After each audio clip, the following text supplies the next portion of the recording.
Sheela Foam, considering they would be able to give us a gauge of the extent of formalization of the industry, what has been their volume growth, because it's been a little subdued despite the GST implementation. So let's welcome on board Rahul Gautam, the MD at Sheela Foam. He joins us in the show right now. Rahul, hi, morning. A year of GST, and if you were to look back, have you really seen the benefits of this mega shift from the unorganized market to organized now take place, and how has that benefited you?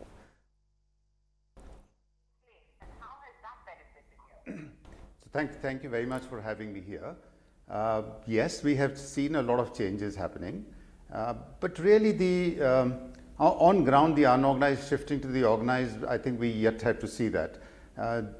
The direction is clear. We have all the feeling about it that it will happen, but I think the change is just too huge. To us, it's just not a tax change or a business change, but it's actually a social and a cultural change. It will take its time for implementation. More so in our industry, where almost 80% of the industry is unorganized.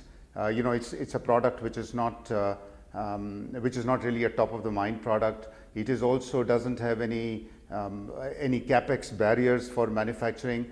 Therefore, you have very small players producing all over the place, and those people, for them, this big change to really get implemented, I think it will take at least another year or so before we see anything much happening on the ground.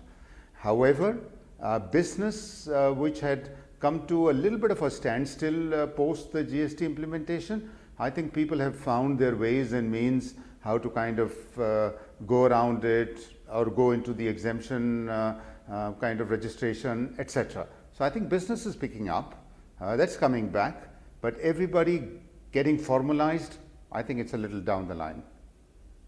Whole sense, if I look at two basic data, Rahul, one is the total cash in the system versus the total GST collections versus the total refund.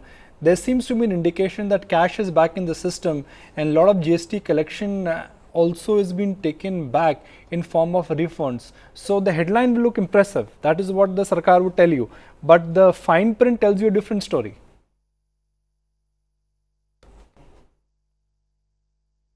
Yes, that's right. And if I look at as far as I know, you have the figures for the country, but as far as our industry or specifically our company is concerned, most of our material is sold through exclusive stores. Therefore, we track the cash payment versus, let's say, a payment through credit cards or debit cards. I see a rise there. So what used to be about 2-3% has gone up to about 11%, 12%. So that definitely the thought and the change is happening, but cash is there and is giving all the resistance to go away. The immediate question is that the idea behind GST from a government standpoint was to plug the leakages, but from a company standpoint, it was all the inefficiency which would have translated into effective monitoring and effective cost advantage for all the organized players. Essentially, the chori ka paisa should have become the formal paisa. How come post GST this cost advantage, which can be proven on paper, is not helping you generate more business and gain market share?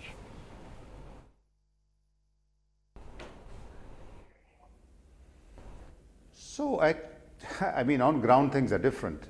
Actually, the higher the rate of GST, the more is the saving.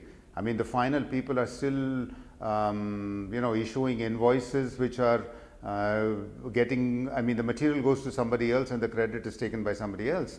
So that kind of thing is still happening. That leakage is happening. In fact, it's happening more. The government trying to plug all those loopholes, definitely the government will need to do that. But I think there are two things which are coming in the way. One, the hugeness of the change is you have to tread, and the diversity of the country. So you have scale diversity, economic diversity. So for that, everybody to come into the chain, it will take a little time. That's one. I think the government could have got a little stricter, but there are also political compulsions which kind of come in.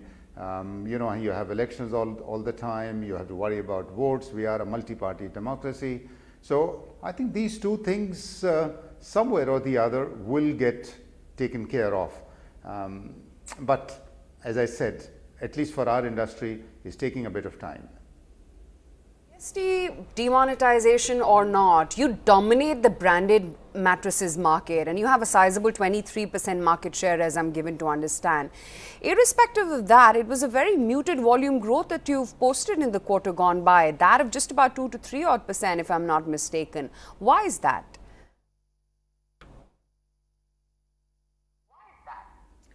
So, I mean, the reasons are very similar to what I've already said. One, the 23% is of the organized sector, or the modern mattresses have a lot of unorganized sector, and then of course there is a huge part of the country which still sleeps on some kind of cotton mattresses, dharis, or so we do operate as in a 23% share, but that's in the modern mattresses and about 30% of that market. So the market is small. Second, post demonetization and the GST implementation, these changes have been huge. You know, you have to look at the distribution channels, the exclusive stores. In the past, they have been behaving differently, and as I said, although I see that the time is now kind of getting over, but the growth or the lack of growth has primarily because of these changes, and the industry was taking its time to get used to it. Now I'm not saying that we have all formalized and we have all become part of the GST network. However, a lot of people down the line have found ways and means to sort of handle this, and the moment the laws implementation becomes stricter and the government becomes stricter, that may also happen a little down. But the hope is there, and this change has to happen, or will happen. It's not happening right now.